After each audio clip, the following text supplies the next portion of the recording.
ನಮಸ್ತೆ ಎಲ್ರಿಗೂ, ನಿಮ್ಮ ಸಖಿ ವ್ಲಾಗ್ಸ್ಗೆ ಸ್ವಾಗತ.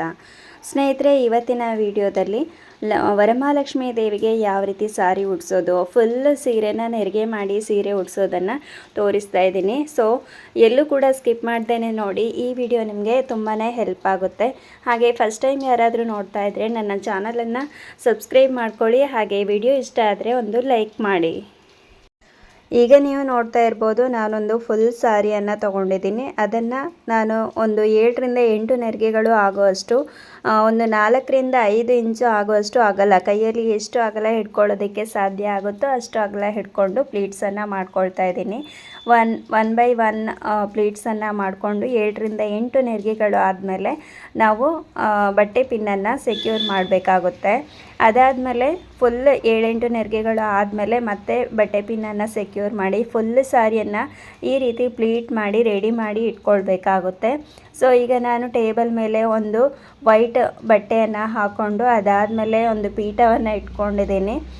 ಲಕ್ಷ್ಮೀ ಪೂಜೆಯನ್ನು ಮಾಡಬೇಕಾದ್ರೆ ಪೀಠದ ಮೇಲೆ ನಾವು ಒಂದು ರಂಗೋಲಿಯನ್ನು ಹಾಕಬೇಕಾಗುತ್ತೆ. ಕಮಲದ ರಂಗೋಲಿ ಅಕ್ಕಿ ಹಿಟ್ಟಿನಿಂದ ಹಾಕ್ಕೊಳ್ಬೇಕಾಗುತ್ತೆ.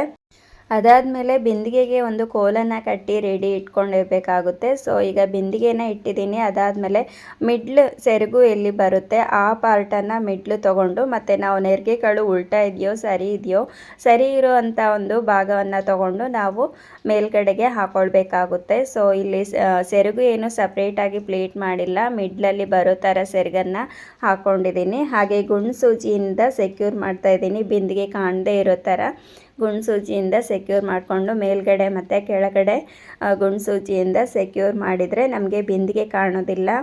ಅದಾದಮೇಲೆ ನಾವು ಹಾಕಿರುವಂಥ ಒಂದು ಬಟ್ಟೆ ಪಿನ್ ಏನಿದೆ ಕ್ಲಿಪ್ಸ್, ಅದನ್ನು ರಿಮೂವ್ ಮಾಡಿ ಅದಾದಮೇಲೆ ಪ್ಲೀಟ್ಸನ್ನು ನಾವು ರೆಡಿ ಮಾಡ್ಕೊಳ್ಬೇಕಾಗುತ್ತೆ. ನೀವಿಲ್ಲಿ ನೋಡ್ತಾ ಇರ್ಬೋದು.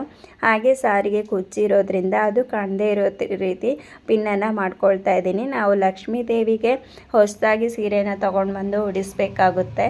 ಸೊ ಇಲ್ಲಿ ಜಸ್ಟ್ ತೋರಿಸೋದಕ್ಕೋಸ್ಕರ ನಾನು ಮಾಡ್ತಾಯಿದ್ದೀನಿ. ನೋಡ್ತಾ ಇರ್ಬೋದು, ನೆರಿಗೆಗಳೆಲ್ಲ ತುಂಬ ನೆರಿಗೆಗಳು ಬಂದಿದೆ ಫುಲ್ ಸಾರಿಯನ್ನು ನಾವು ಪ್ಲೇಟ್ ಮಾಡಿರೋದ್ರಿಂದ.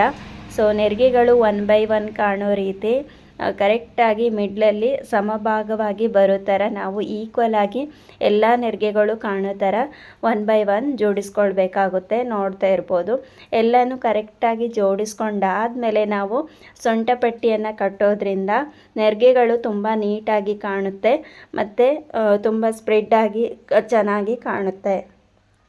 ಹಾಗೆ ನೋಡ್ತಾ ಇರ್ಬೋದು, ಕಟ್ಟಿರುವಂಥ ಕೋಲು ಕಾಣದೇ ಇರೋ ರೀತಿ ಅದನ್ನು ಕೂಡ ಸೆರಗಿಂದ ಬಟ್ಟೆಯನ್ನು ಹೈಡ್ ಮಾಡಿ ನಾವು ಕವರ್ ಮಾಡಬೇಕಾಗುತ್ತೆ. ಬಟ್ಟೆಯಿಂದ ಕವರ್ ಮಾಡಿದರೆ ಆ ಒಂದು ಕೋಲು ಕೂಡ ಕಾಣಿಸೋದಿಲ್ಲ.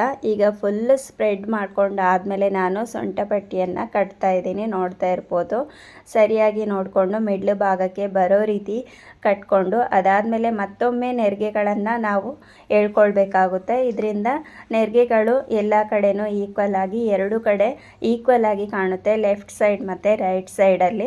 ಹಾಗೆ ನಿಮ್ಮ ಕ್ರಮಾನುಸಾರ ಬಿಂದಿಗೆಗೆ ನೀವು ಅರಿಶಿನ, ಕುಂಕುಮ, ಡ್ರೈ ಫ್ರೂಟ್ಸು ಇದನ್ನೆಲ್ಲ ಏನು ಹಾಕ್ಕೊಳ್ಬೇಕೋ ಆ ರೀತಿ ಹಾಕ್ಕೊಳ್ಳಿ.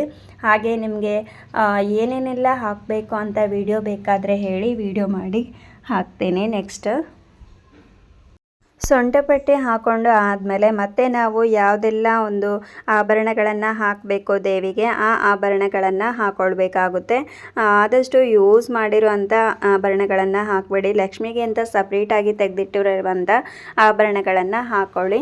ಸೊ ಇದನ್ನೆಲ್ಲ ನೆಕ್ಲೆಸ್ ಇರ್ಬೋದು ಅಥವಾ ಯಾವುದೇ ಒಂದು ಮಾಲೆಗಳಿರ್ಬೋದು, ಅದನ್ನೆಲ್ಲ ಹಾಕ್ಕೊಂಡಾದಮೇಲೆ ನಾವು ಕಳಶವನ್ನು ಇಟ್ಕೊಳ್ಬೇಕಾಗುತ್ತೆ. ಕಳಶವನ್ನು ಇಟ್ಕೊಂಡು ಮತ್ತು ಒಂದು ತೆಂಗಿನಕಾಯಿ ಹಾಗೆ ವೀಳ್ಯದೆಲೆ ಅಥವಾ ಮಾವಿನ ಎಲೆ ಇದ್ದರೆ ಅದನ್ನು ಹಾಕ್ಕೊಳ್ಬೋದು.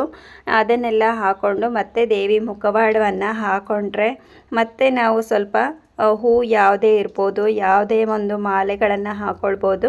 ಆದಷ್ಟು ಆರ್ಟಿಫಿಷಿಯಲನ್ನು ಮಾತ್ರ ಯೂಸ್ ಮಾಡಬೇಡಿ, ರಿಯಲ್ಲಾಗಿ ಸಿಗುವಂಥ ಹೂ ಮಾಲೆಗಳನ್ನು ಹಾಕಿ. ನಾನಿಲ್ಲಿ ಜಸ್ಟ್ ಒಂದು ತೋರಿಸೋದಕ್ಕೋಸ್ಕರ ಆರ್ಟಿಫಿಷಿಯಲನ್ನು ಯೂಸ್ ಮಾಡ್ತಾ ಇದ್ದೀನಿ.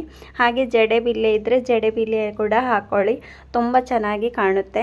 ಸೊ ಈ ವಿಡಿಯೋ ಸ್ವಲ್ಪನಾದರೂ ನಿಮಗೆ ಇಷ್ಟ ಆಗಿದೆ ಅಂತ ಅಂದ್ಕೊಳ್ತೀನಿ. ಇಷ್ಟ ಆಗಿದ್ದರೆ ಒಂದೇ ಒಂದು ಲೈಕ್ ಮಾಡಿ, ಹೊಸೊಬ್ಬರು ನೋಡ್ತಾ ಇದ್ದರೆ ಸಬ್ಸ್ಕ್ರೈಬ್ ಮಾಡಿ. ಹೀಗೆ ಹೊಸ ಹೊಸ ವಿಡಿಯೋಗಳನ್ನು ಕೂಡ ಇನ್ನು ಮುಂದೆ ತರ್ತೀನಿ. ನನ್ನ ಪ್ರೀವಿಯಸ್ ವಿಡಿಯೋಗಳನ್ನು ಕೂಡ ನೋಡಿ ಸಪೋರ್ಟ್ ಮಾಡಿ ಅಂತ ಹೇಳ್ತಾ ಎಂಡ್ ಮಾಡ್ತಾ ಇದ್ದೀನಿ. Thank you.